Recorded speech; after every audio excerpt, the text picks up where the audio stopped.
জীবনে কোনো কোনো মুহূর্ত কোনোদিনও ভোলা যায় না। এই ডেট্রয়েট নদীর সামনে যে ফায়ারওয়ার্কসটা, সেটা তারই একটা example. Welcome friends, parrots travel again. Last দিন তোমাদের আমি অনেকগুলো স্টল ঘুরে দেখিয়েছি ডেট্রয়েট নদীর সামনে কিভাবে মেলা বসে গেছিলো এই ফায়ারওয়ার্কসকে কেন্দ্র করে। আমরা অপেক্ষা করে আছি ডেট্রয়েট নদীর সামনে। এই দেখো, দুটো ফ্লাইট, একটার মধ্যে কানাডার পতাকা আর একটার মধ্যে ইউএসের পতাকা। দুটো দেশের বন্ধুত্বের প্রতীক এটা। আমরা এপারে উইন্ডসরের দিকে দাঁড়িয়ে আছি, আর ওই দিকে হচ্ছে মিশিগান। মিশিগানের বিল্ডিংগুলো কি সুন্দর আলোয় আলোকিত হয়ে আছে, পুরো মায়াময় লাগছে জায়গাটা। ওই দিকটা মিশিগান, আমি একটুখানি তোমাদের দেখিয়ে দিই। এই যে মিশিগান, আর ওই দিক থেকেই ফায়ারওয়ার্কসটা শুরু হবে।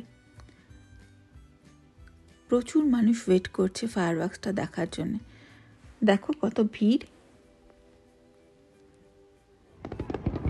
ফাইনালি ফায়ারওয়ার্কস স্টার্টেড, আর এটা শুধু ওয়াচ করার, এটা তো আর বলার কিছু নেই, বলে বোঝানো যায় না।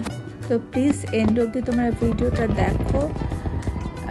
ইউএস বর্ডারে কি সুন্দর ফায়ারওয়ার্কস হয়, পুরোটা না দেখলে বোঝা যায় না, এই সৌন্দর্য উপভোগ করা যায় না।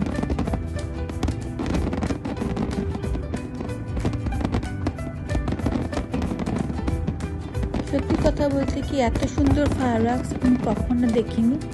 আগে নায়গ্রার দিক থেকেও দেখেছি ফায়ারওয়ার্কস, এবং সেটাও আমি ভিডিও করে তোমাদের দেখিয়েছি, কিন্তু এত সুন্দর ফায়ারওয়ার্কস আমি কোনোদিনও দেখিনি।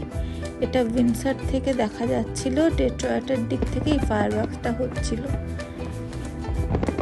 আমার ভিডিওটা যদি ভালো লেগে থাকে তাহলে প্লিজ একটা লাইক করে দিও, আর আমার চ্যানেলটা সাবস্ক্রাইব করে নিও।